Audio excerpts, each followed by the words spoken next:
Like my beard. Radio Raheem here with Abel Sanchez, showing up for the fights, man. Just sitting ringside as a fan? As a fan, I wanted to see a good fight, and I think we saw a decent fight, but it was fun. Did Crawford do everything you expected him to do tonight? He did. I thought he would win. I thought that we saw a star today. I don't think we saw a superstar yet, but he was able to do everything he wanted to do and kept Poso from doing anything he wanted to do. It seemed like Crawford could have closed the show, could have been a little bit more aggressive and made this a shorter night. Did you sense that? And if so, why did he not do that? Somebody dropped that bracelet down there. Oh, there she is. I thought that Crawford at the beginning was trying to find distance, trying to find timing, trying to find out what his sequences were going to be, Poso that is. And then when he finally got on track, I think it was the fourth round or something, like he hurt him. Again, he didn't do the things that a superstar does. He didn't do the things that Mayweather would. If Mayweather saw, got you hurt one time, he'd put you away, or he tried to put you away. Same thing with Manny when he was in his prime. Crawford didn't do those things, in my opinion, when he had the chance. Why do you think that is, though? I have to think immaturity, and I say that only because in the last round, in the last two rounds, sticking his tongue out and doing all the antics. A superstar doesn't do that. A superstar goes out and gets the job done, and it could be that he's going to grow into a superstar, but he's not quite there yet. Well, a superstar that is in your stable, and we all know the name, Triple G, is going to face Kell Brook in the UK.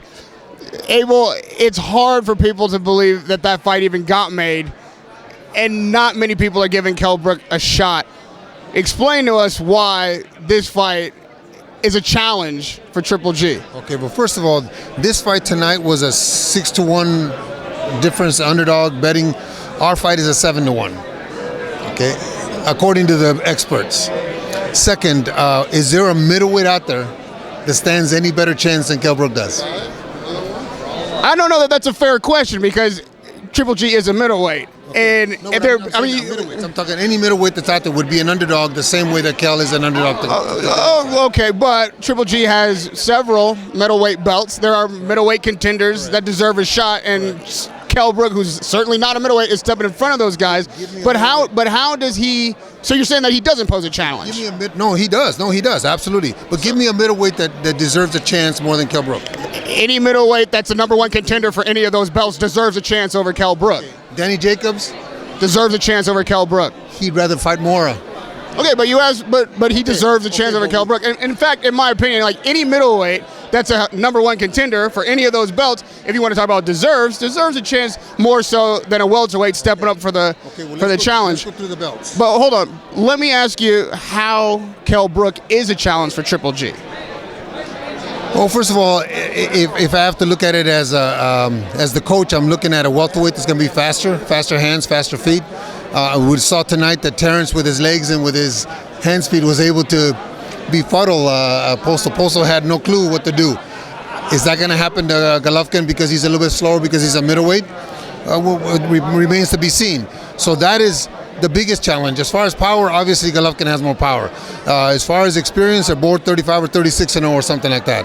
As far as amateur experience, Golovkin and Kell are similar. Golovkin had more fights, but they both had success in the amateurs. So I have to think that we have to prepare for a good fighter who's undefeated, a welterweight champion who's undefeated, and hopefully puts up a fight.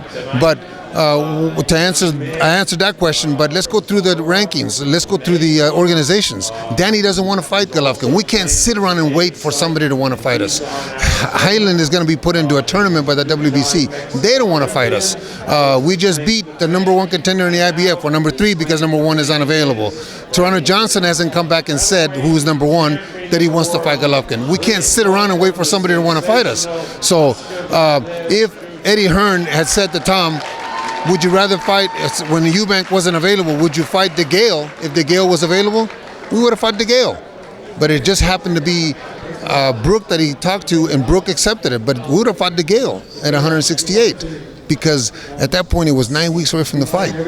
9 weeks away from a fight, and it's impossible to go and negotiate with somebody and take 2-3 weeks and not have a fight. We had the 10th date, the date of the 10th. So it got to the point where I wasted time with Eubanks could not be replaced. Those weeks could not be replaced. And lastly, before I let you go, because the press conference is starting, we saw that Amir Khan was able to have some success against Canelo for 5 rounds. That's exactly what I was talking about. We know that Kell Brook can box.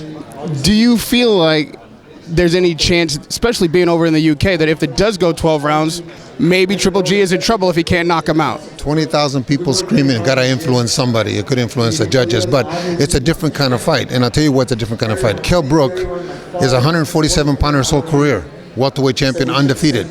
Amir Khan was knocked out at 135 pounds by a 135-pounder.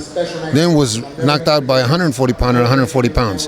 And then everybody that fought him after that, 47-54, rocked him and hurt him and dropped him.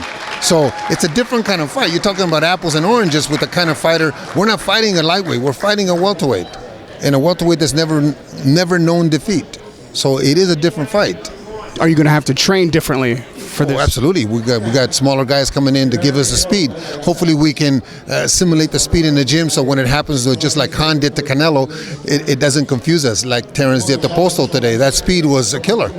We know that Triple G will fight whoever you put in front of him, but when this fight got made, was he disappointed that he couldn't get Eubank? And we've heard his comments about Kell Brook already saying he's being too small and kind of laughing the fight off. Was he disappointed that this was the end up being the fight that he made? He was disappointed because Eubanks was talking a lot of crap. And just like Curtis Stevens, he wanted to make sure and put him in his place. But he's a fighter and he wants to fight. So we don't fight Eubanks, we have to fight somebody. Radio Raheem with Abel Sanchez breaking down Triple G's decision to fight Kell Brook. I will be there overseas with you. It'll be a fun time. We'll continue this conversation later. Thank you for the time, man. Radio Raheem, Abel Sanchez.